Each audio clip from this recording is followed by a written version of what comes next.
Salut tout le monde, j'espère que vous allez bien. Alors aujourd'hui, une vidéo 3 tas au choix pour savoir un petit peu le message des guides.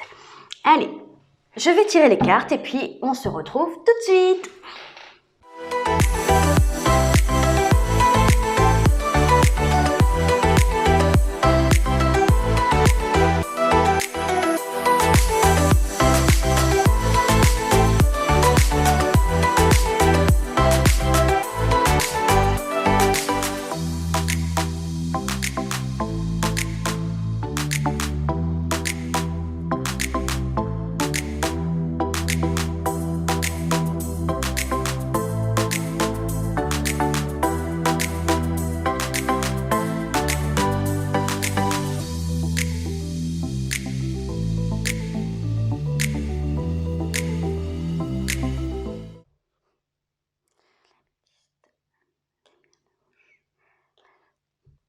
Voilà, ça y est, j'ai fait les 3 tas.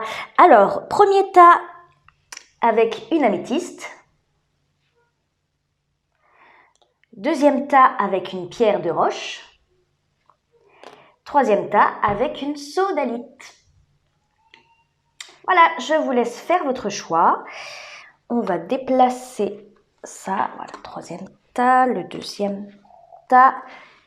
Et on va commencer, bien entendu, avec le premier tas, donc l'améthyste. Hop, hop, hop, hop. Alors, qu'est-ce qu'on a pour le premier tas, ceux qui ont choisi l'améthyste? On a la reine de denier, le 4 d'épée, on a le chevalier de coupe, on a l'ermite, l'arcane majeur de l'ermite,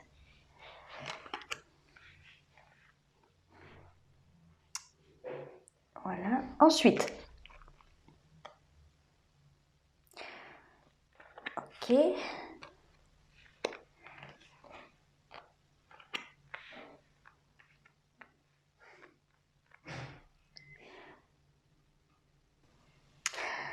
Alors, on va commencer avec la reine de denier.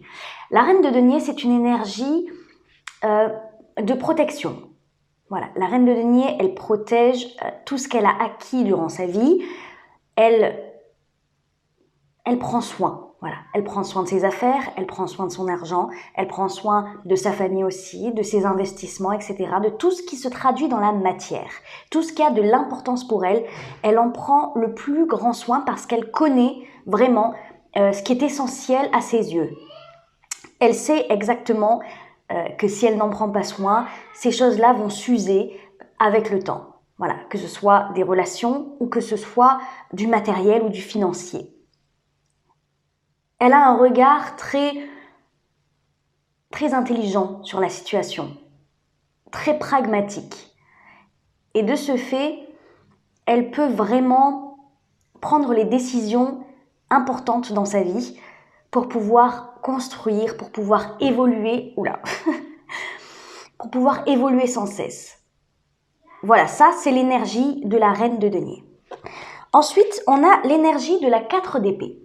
La 4 d'épée, c'est une énergie de repos, de guérison aussi. Mais de toute façon, comme vous voyez voilà, sur le dessin, c'est un homme qui est sur un lit et qui se repose, qui est dans un état méditatif, limite comateux.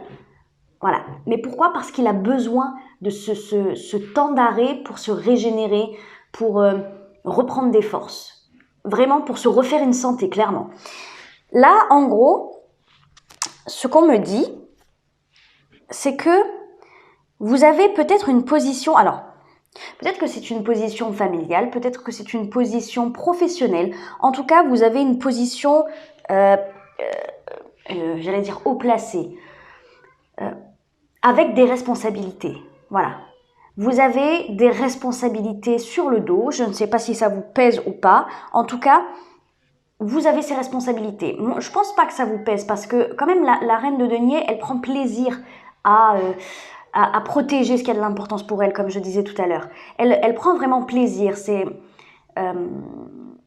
comme une mère Moi, la reine de denier me fait penser un peu à l'énergie de l'impératrice. C'est comme une mère qui va protéger ses enfants et qui va vraiment essayer de faire prospérer sa famille, prospérer ses ressources pour vivre dans un certain confort, on va dire. Donc, j'ai vraiment l'impression que vous avez cette position de la personne, du chef de famille ou du chef d'entreprise peut-être, voilà, quelqu'un qui a des responsabilités et qui prend plaisir à en avoir. Le problème, je ne sais pas si c'est vraiment un problème, mais en tout cas, ce qu'on me dit là, c'est que vous avez dû, en même temps c'est pas étonnant, vous avez dû prendre du repos. En fait, c'est-à-dire prendre du recul, limite même peut-être prendre de la hauteur par rapport à ses responsabilités. J'ai vraiment l'impression qu'on me dit que vous étiez vraiment la tête dans le guidon, quoi. La tête dans le guidon, peu importe le domaine que ça concerne, hein, sûrement professionnel, mais trop terre à terre, trop dans la matière, trop ancré en fait. S'ancrer, c'est très bien, mais des fois quand on l'est beaucoup trop, ça nous empêche de développer des capacités et aussi de se rendre compte que ce qui est invisible, c'est tout aussi important en fait. Quand je dis ce qui est invisible, c'est les émotions, le ressenti, les signes qu'on peut avoir, notre capacité à communiquer avec les énergies, avec autre chose que ce qui se transcrit dans la matière. Donc voilà, vous avez été forcé quelque part, forcé ou pas, en tout cas, vous avez connu une période de repos, de prise de recul par rapport à tout ce qui était inscrit dans la matière.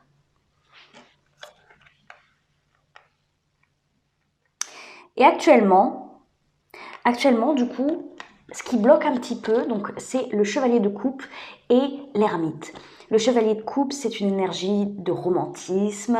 C'est vraiment le chevalier sur son cheval blanc qui va apporter sa coupe d'amour à sa bien-aimée. Donc, clairement, dévoiler ses sentiments, en fait. Dévoiler ses sentiments. J'ai l'impression que là, ce qu'on me dit, c'est que durant cette période où vous avez dû prendre du recul, où vous vous êtes reposé, recentré sur vous-même quelque part, vous avez appris des choses. En fait, vous êtes rentré dans une certaine introspection. Et vous avez compris. Vous avez saisi des choses que vous ne saisissiez pas avant. Pourquoi ? Parce que vous étiez trop dans la matière, trop ancré dans vos responsabilités, dans le quotidien même limite. Ces responsabilités que vous aviez vous empêchaient de voir ce qui se passait à l'intérieur de vous. Limite, c'est comme si vous refusiez de voir ce qu'il y avait à l'intérieur de vous, vos ressentis profonds, parce que peut-être que c'était trop douloureux, peut-être que c'était trop brouillon, c'est-à-dire trop incompréhensible. Donc, vous êtes vraiment focalisé dans le quotidien, la matière. C'était comme un échappatoire quelque part. Je pense que c'était même inconscient. Je le ressens pas comme quelque chose de conscient. Peut-être pour certains d'entre vous, c'était conscient, mais vraiment, je le ressens comme... inconscient. Inconsciemment, vous vous êtes projeté dans la matière pour ne pas voir ce qu'il y avait à l'intérieur de vous. Et là, du coup, avec ce moment de repos, vous avez fait cette introspection, vous êtes allé chercher à l'intérieur de vous ce que vous désirez. Hein. Comme je disais tout à l'heure, le chevalier de coupe, c'est une énergie de romantisme, d'amour, donc d'émotions. Voilà, les coupes, ça représente les émotions. Donc je pense que vous êtes allé creuser à l'intérieur de vous des émotions qui devaient rentrer en mouvement, quand je dis rentrer en mouvement, c'est-à-dire ne plus stagner à l'intérieur de vous, qui devaient ressortir. Et là, vraiment, je pense qu'on vous dit que c'est le moment. C'est le moment de sortir ces émotions parce que vous vous êtes rendu compte que vous les aviez en vous. Voilà, vous vous êtes rendu compte à un moment donné que vous gardiez des choses peut-être qui devaient sortir depuis un moment. J'ai l'impression que voilà, c'était vraiment des trucs latent, quoi. Vraiment, des choses qui auraient dû sortir depuis très longtemps et qui restaient à l'intérieur de vous. Pourquoi? Parce que vous ne vouliez pas les voir, à mon avis. Là, vous avez pris conscience que vous aviez ces émotions en vous. Alors, ça peut être n'importe quoi, ça peut être de la tristesse, ça peut être de l'amour, ça peut être de la colère, peu importe. Là, vraiment, ce qui bloque, c'est le fait de vraiment sortir les choses avec des mots. Ne plus les garder en vous. C'est bien de prendre conscience de ce qui se passe à l'intérieur, mais voilà, il faut extérioriser pour pouvoir purifier et nettoyer ce qui se passe à l'intérieur de vous. C'est primordial là.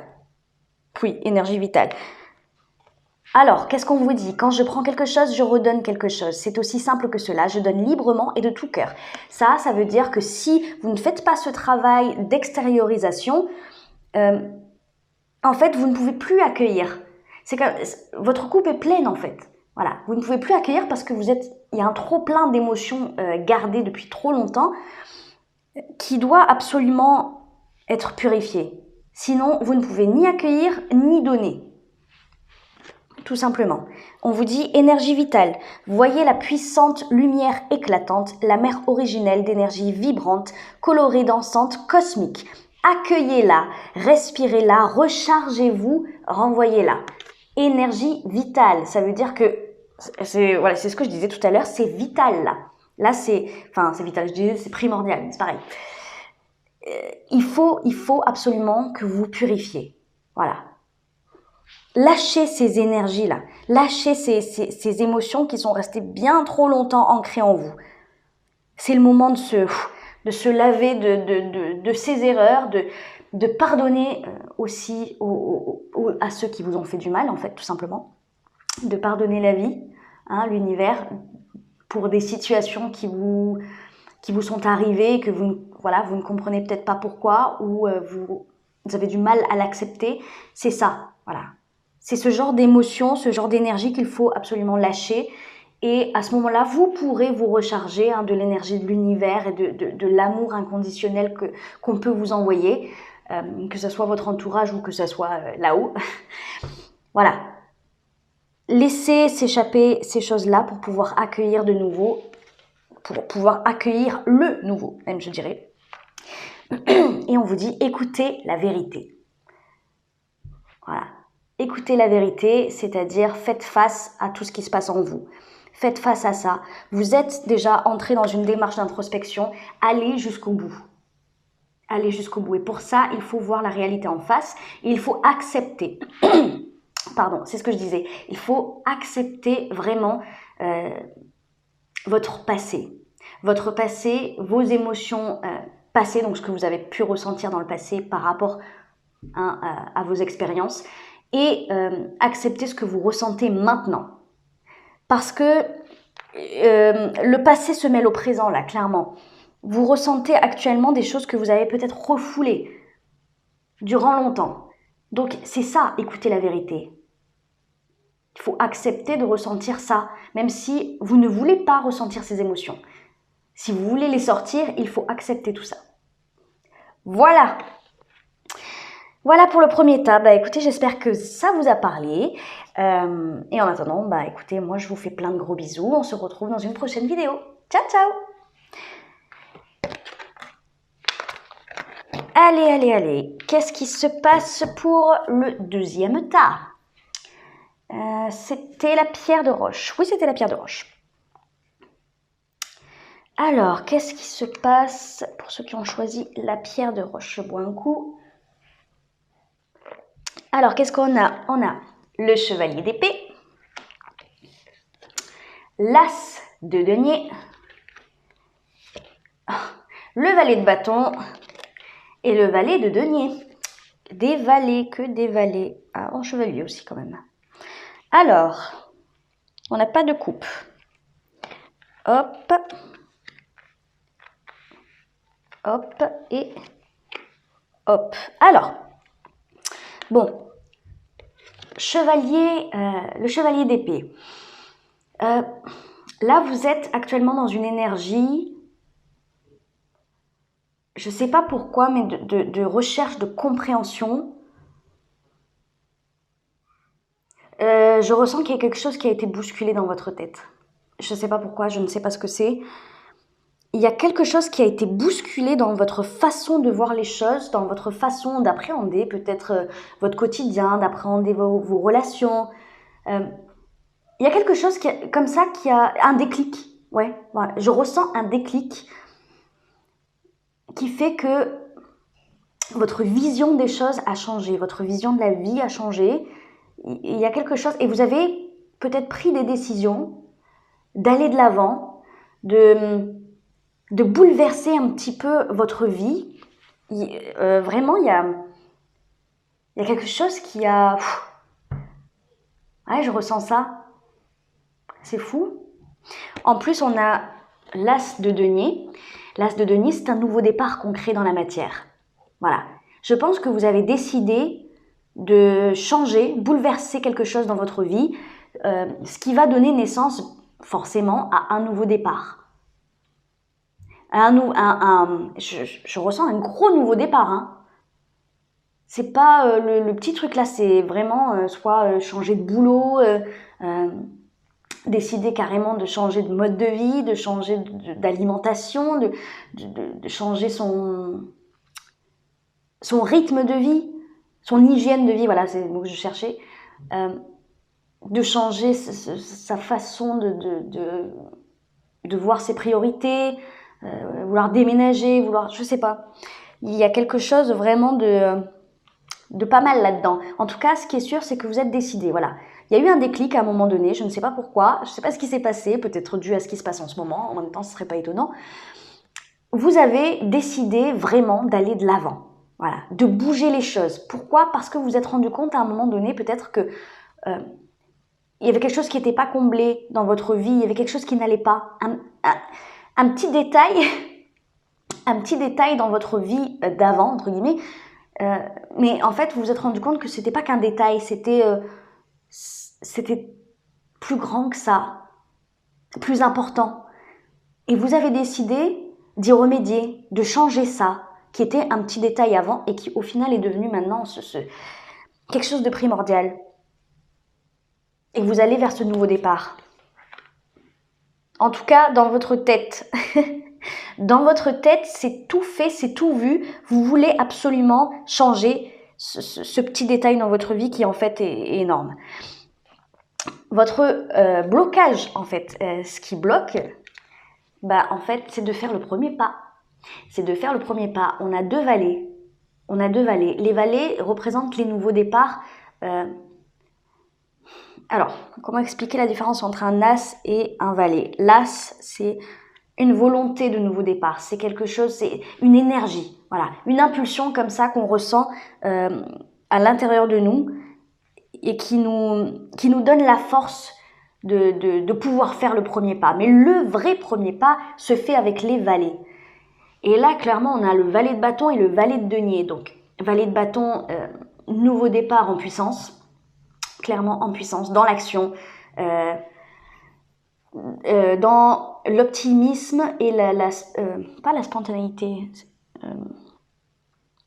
Mince, j'ai perdu mon mot. L'optimisme, l'enthousiasme, l'impulsivité. Voilà, je l'ai trouvé. L'impulsivité. Les bâtons, c'est ça, voilà. C'est vraiment, on se pose pas de questions et on y va. Et le valet de denier, c'est vraiment, je pose une pierre, puis la deuxième, puis la troisième, j'y vais doucement mais sûrement. Voilà. C'est le valet de denier, lui, il réfléchit un petit peu plus que le valet de bâton, mais ça reste, voilà, ça reste des nouveaux départs. Peut-être que là, ce qu'on me dit de vous dire, c'est d'équilibrer aussi vos énergies, hein, d'équilibrer le fait de vouloir aller trop vite et le fait soit vous voulez aller trop vite, soit vous n'osez pas clairement faire ce premier pas. Là, vraiment, je pense que le conseil, c'est d'y aller petit à petit, mais de ne pas trop hésiter et de ne pas trop foncer non plus. Voilà, d'équilibrer ça en vous. C'est comme s'il y avait une dualité vraiment impressionnante en vous. Parce que vous avez décidé de le faire. Vous avez décidé de le faire, maintenant il faut le faire, mais voilà, doucement, pas trop. On va aller voir les conseils un petit peu. Qu'est-ce qu'on a? Bonté, tout fait un, soyez chaleureux et doux avec vous-même et avec les autres. Ouais, peut-être que vous êtes un tantinet perfectionniste. Hein? Voilà, peut-être que vous avez décidé de faire ce nouveau départ, de faire ce nouveau truc, là, ce nouveau quelque chose. Mais que c'est peut-être ça aussi, hein, le blocage, les valets. Vous attendez le meilleur moment, vous attendez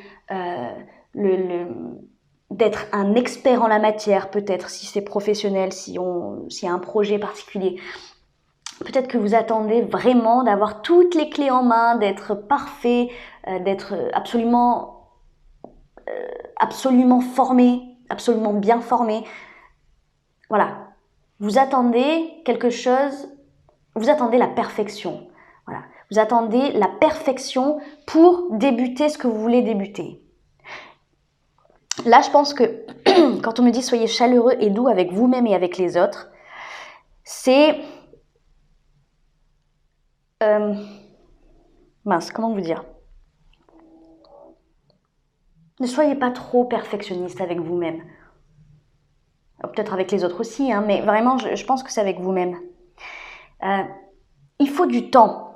Là, on a des valets. Comme je disais, c'est un nouveau départ. C'est une énergie de novice. Hein, de novice. Donc, ne soyez pas trop dur avec vous-même dans le sens où si vous débutez quelque chose, forcément, à des moments, vous allez chuter, vous allez faire des erreurs. C'est normal. Mais en fait, vous ne pouvez pas attendre d'avoir une théorie parfaite pour passer à la pratique. Parce que quand vous passerez à la pratique, même en ayant une théorie parfaite, parfaitement parfaite, eh ben, vous allez chuter quand même. Donc, pourquoi attendre? Clairement, parce que moi je ressens que vous avez les clés en main pour débuter, pour faire ce premier pas, pour aller de l'avant. En plus, vous y avez réfléchi, quoi. Vous y avez vraiment réfléchi. Donc, je pense qu'il n'y a rien concrètement à part votre tête et votre mental. Voilà. Il n'y a rien. Donc, ne réfléchissez pas trop. Ne soyez pas si dur avec vous-même. Qu'est-ce qu'on a d'autre? On a à cœur ouvert, implorer l'aide et l'inspiration de Cannes, prier ou méditer. Ça, voilà. Ça veut dire calmer votre mental. Voilà, calmez votre mental et si vous voulez, parce que je pense que c'est un manque de confiance en vous, un manque de confiance en la situation peut-être. Là, on vous demande, vraiment les guides vous demandent de faire appel à eux en fait, de leur demander de vous envoyer des signes et d'être du coup réactif et éveillé par rapport à ces signes bien entendu. Mais voilà, demandez-leur. Demandez-leur de vous confirmer que vous êtes sur le bon chemin, que le choix que vous allez faire et que ce que vous allez entreprendre est la bonne chose. Est-ce que c'est juste et bon pour vous? Demandez tout simplement, parce que je pense que oui, hein, mais demandez-leur de vous confirmer ça, de vous envoyer un signe qui vous confirme pour que vous puissiez avoir beaucoup plus confiance et que vous puissiez vous jeter un petit peu dans le vide parce que c'est quelque chose d'inconnu, de nouveau. Donc forcément, voilà. Ça fait peur à un moment donné. Donc, je pense que c'est ça. Et on vous dit aussi vraiment de calmer votre mental. Donc, de méditer, de prendre des moments pour vous, de vous apaiser, de souffler un petit peu pour vraiment accueillir justement ces signes. Restaurer et reconstituer. Voilà, ça veut dire que vous dirigez. C'est pour ça que je disais... Enfin, c'est pour ça, je ne l'avais même pas vu, mais... je sens que ce nouveau départ, c'est pas rien, c'est pas un petit truc dans votre vie, je pense que c'est quand même considérable, en tout cas conséquent. Et là, quand je vois restaurer et reconstituer, regardez l'image, c'est l'image de quelqu'un qui se met en mode fœtus, en mode bébé. Là, on vous dit que vous allez commencer quelque chose de nouveau. Il y a tout un chemin, tout un processus qui est en train de se mettre en place. Il faut pas être trop... C'est pour ça qu'on vous dit de ne pas être trop dur avec vous. parce que vous ne pouvez pas atteindre les sommets en posant la première pierre, en faisant juste un pas. Non, c'est tout un processus qui est en train de se mettre en place. C'est tout un nouveau chemin et une nouvelle aventure qui est en train de se jouer là pour vous. Et quand je dis une nouvelle aventure, c'est que, voilà, tout ne va pas se jouer demain. Comment on dit? On dit Rome ne s'est pas faite en un jour. Je crois que c'est ça. C'est exactement ça. Ça veut dire que il faut de la patience, il faut de la persévérance, de la détermination. Vous allez être sur le bon chemin. Voilà. En vous lançant, vous allez être sur le bon chemin. Par contre, ne soyez pas si impatient, si perfectionniste. Voilà. Vous êtes à l'état limite d'embryon encore, de fœtus. Vous êtes tout jeune. Voilà. Ce truc, ce projet, il est tout jeune, c'est un bébé. Il faut lui laisser le temps de grandir, de s'épanouir. Voilà, c'est quoi? Restaurer et reconstituer. Pour reconstruire, pour rebâtir quelque chose, il faut du temps. Il faut du temps et ça se fera petit à petit, doucement mais sûrement, comme on dit. Voilà. Écoutez, j'espère que ça vous a plu, que ça vous a parlé. Et écoutez, je vous fais plein de gros bisous et on se retrouve dans une prochaine vidéo. Ciao, ciao. Allez, le troisième tas. Alors, je suis désolée, ça a coupé. Alors, on en était au troisième tas. Troisième tas avec la sodalite. Qu'est-ce qu'on a pour le troisième tas? Alors, on a les amoureux. On a la 6 de coupe. On a la 9 d'épée et on a la 5 d'épée. Hop, hop, hop. Ouais, ok. Je pense qu'on va parler d'amour. En tout cas, de relationnel, ça c'est sûr. On me parle de relationnel, ça c'est clair. Alors, on va commencer. Donc, on a les amoureux. Les amoureux, là, clairement, je le ressens comme vraiment l'amour. Je pense qu'on me parle d'une personne qui a énormément d'importance pour vous. Peut-être un coup de foudre. Alors pour certains, ouais, un coup de foudre, une rencontre en tout cas marquante, vraiment marquante. Parce que là, la 6 de coupe, je la ressens aussi comme quelque chose de jeune, de nouveau. Ça fait référence aussi aux âmes sœurs, la 6 de coupe.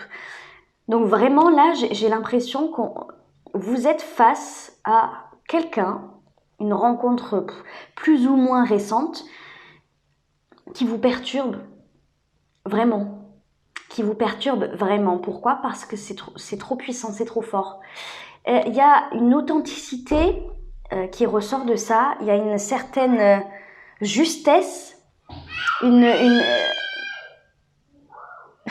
Je suis désolée, c'est ma fille qui crie derrière. Il y a une certaine justesse, une certaine authenticité qui ressort de cette relation.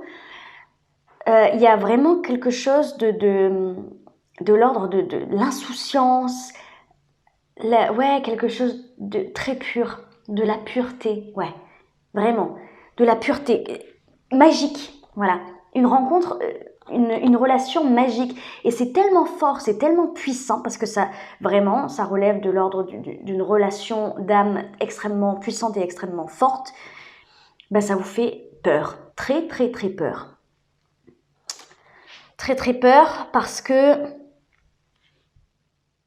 vous voyez en l'autre peut-être vos propres failles. Vous voyez en l'autre comme un reflet perturbant, un reflet de vous-même qui est très perturbant. Les amoureux, c'est ça aussi, c'est vraiment trouver en l'autre son alter ego, en quelque sorte. Quelqu'un qui nous ressemble et qui est peut-être complémentaire aussi à la fois, mais qui en fait fait ressortir en nous soit des failles, soit des qualités qu'on ne voyait pas. vraiment en fait la vérité, l'authenticité de notre être profond. Et c'est ça qui fait peur en fait. Clairement, c'est ça qui fait peur, c'est le fait de se dire, bon bah cette personne déjà elle me voit telle que je suis, et en plus de ça, elle me fait moi aussi me voir telle que je suis. Cette relation fait ressortir énormément pas de faiblesse, de vulnérabilité. Voilà, de vulnérabilité chez vous. Et c'est pour ça que c'est très très puissant. C'est quelqu'un qui n'est pas là pour rien. Clairement, dans votre vie, là, c'est quelqu'un qui a fait son apparition, peut-être comme ça, ou peut-être que vous l'avez rencontré déjà depuis un moment et que vous vous dites, vous vous posez des questions sur cette personne, je ne sais pas. Le message là, c'est que cette personne n'est pas là pour rien. Cette personne est là pour pouvoir vous élever. Voilà, pour que vous puissiez vous élever spirituellement dans votre chemin de vie. Elle est là pour vous faire évoluer, vraiment. Le problème, c'est que vous, voilà, ce que je vous disais, ça vous fait extrêmement peur et en plus, ça fait ressortir votre ego quelque part. La 9 d'épée, c'est ça, de toute façon, vous voyez un petit peu sur le dessin, c'est une jeune femme qui se prend la tête, qui se réveille la nuit parce qu'elle n'arrive pas à dormir, ses pensées tournent en boucle, elle a peur de ce qui est en train de se passer parce qu'elle ne comprend pas, parce que son mental ne comprend pas en fait, son mental n'arrive pas à comprendre la nature de cette relation, à comprendre pourquoi c'est si puissant, pourquoi... votre mental n'arrive pas à comprendre pourquoi cette relation est si importante d'un coup. C'est trop puissant pour que le mental puisse comprendre. Et ça vous fait peur du coup parce que vous êtes, comme je disais, vous êtes vulnérable face à cette personne. Et il y a du coup l'ego qui ressort, l'ego qui se dit face à ce que cette personne vous montre de vous, vous pouvez d'une certaine manière fuir et vous dire « Ah non, pas du tout ». En fait, nier la vérité, nier du coup ce que cette personne fait ressortir en vous, nier du coup vos ressentis par rapport à cette personne et cette relation. Vous êtes en mode fuite, clairement. Et ça, c'est ce qui bloque. C'est votre mental en fait. Cette relation, elle est trop belle pour que vous puissiez passer à côté. Pour que vous passiez à côté, c'est trop beau là ce qui se passe pour vous. Ne laissez pas votre mental guider vos pas dans cette relation. Effectivement, on peut toujours se dire c'est tellement puissant que j'ai pas envie de me brûler les ailes, j'ai pas envie que cette relation me détruise en fait, que ça devienne destructeur. Mais moi, je ressens de la pureté dans tout ça. Donc en fait, je pense pas que ça devienne une relation destructrice, clairement. C'est vraiment, il n'y a que votre mental qui bloque là-dedans.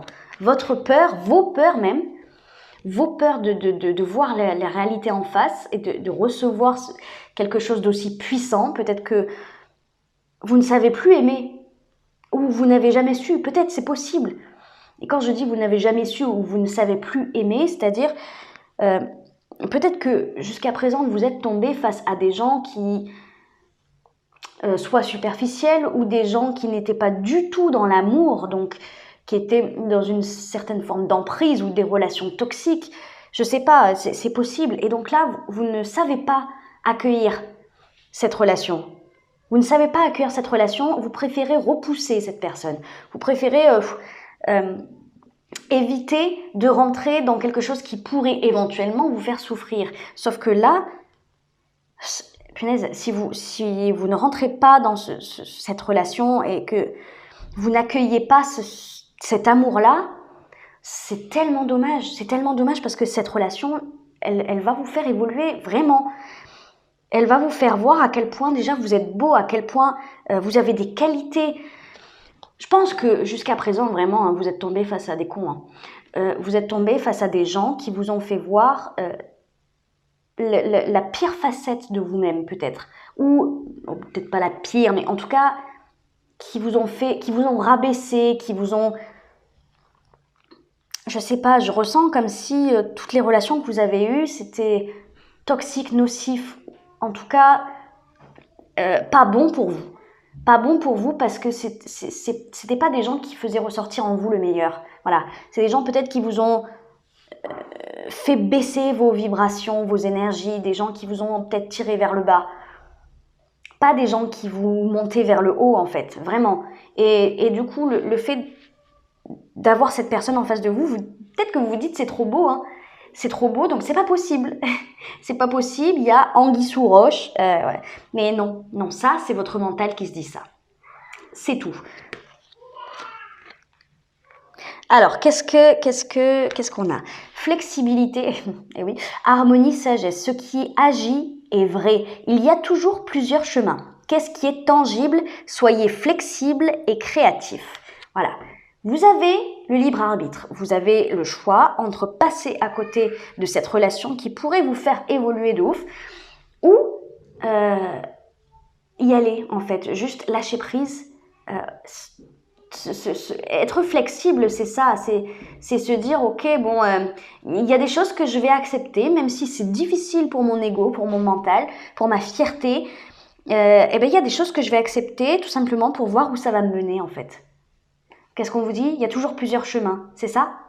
Soit vous décidez d'y aller et d'affronter, hein, d'affronter vos peurs, d'affronter cette vulnérabilité, soit vous décidez de fuir et vous prenez un autre chemin. Mais ça serait dommage. Ça serait vraiment dommage. Qu'est-ce qu'on vous dit d'autre? Jardin intérieur. Dans votre cœur, il existe un endroit où vous êtes parfaitement en sécurité et protégé. Rendez-vous dans ce jardin, vous y êtes chaleureusement attendu. Recentrez-vous. Recentrez-vous. Là, on est en train de vous dire que vous n'êtes pas en danger. Voilà. Ok? Vous n'êtes pas en danger dans cette relation avec cette personne. Parce que il faut que vous arriviez à trouver déjà la paix en vous. La paix, vous l'avez en vous. Vous voyez, cette sécurité, vous l'avez en vous. Donc, en fait, quand vous aurez pris conscience de ça, quand vous aurez pris conscience que vous pouvez trouver énormément de choses et énormément de lumière à l'intérieur de vous, eh bien, en fait, je ne sais même pas comment expliquer. Vous n'aurez plus peur, en fait, de l'extérieur. Parce que en vous, vous êtes en sécurité, vous vous sentez en sécurité. Donc l'extérieur, forcément, ça offre beaucoup plus de possibilités. Beaucoup moins de peur à l'extérieur. Vous vous sentez en sécurité avec vous-même. Donc, en fait, c'est plus des besoins. Vous n'avez plus besoin de l'extérieur. Donc, en fait, tout ce qui... Je ne sais pas comment expliquer. Tout ce qui se passe à l'extérieur, donc avec quelqu'un d'autre, voilà, une relation, ce n'est que du plus que du bonus en fait. Voilà, une fois que vous avez trouvé cette paix intérieure, l'extérieur c'est que du bonus. Donc, si on le voit comme un bonus, il n'y a plus vraiment ce challenge-là. On n'est plus challengé comme ça par l'extérieur. Plus à ce point-là. Trouvez la paix intérieure. Méditez, hein. Méditez, demandez à vos guides de vous envoyer des signes, de vous aider surtout, de vous aider à traverser ça, de vous aider à calmer votre mental et de vous aider à dépasser vos peurs. Et qu'est-ce que le message là, les guides, regardez ce qu'ils vous disent comme message, recevoir. Ouvrez-vous à cette personne. Ouvrez-vous, c'est important. C'est important pour vous. Même pas... Là, on vous dit vraiment que vous avez le choix. Vous avez le choix d'y aller, de ne pas y aller. Mais on vous conseille vraiment d'ouvrir votre cœur et d'accepter, d'accueillir et de recevoir l'amour et tout ce que cette personne peut vous apporter. Que ça soit effectivement, hein, voir ses défauts en face, voir ses failles et ses faiblesses en face, c'est pas facile, c'est jamais facile. Mais ça va vous apporter quelque chose de bien plus grand que ce que vous imaginez. Pour ça, il faut simplement balayer le mental, balayer les peurs, balayer tout ce que vous pensez en fait de l'amour. Et c'est comme ça que vous allez pouvoir recevoir et accueillir dans votre cœur. Vous ne savez pas encore recevoir, pas assez. Quand je dis recevoir, c'est vraiment s'ouvrir pour pouvoir accueillir l'amour des autres. Les signes aussi que les guides peuvent vous envoyer. Je pense qu'on vous dit aussi d'être plus attentif. Plus attentif. Voilà, écoutez, j'espère que ça vous a plu. Moi, je vous fais plein de gros bisous et puis je vous dis à la prochaine. Ciao, ciao!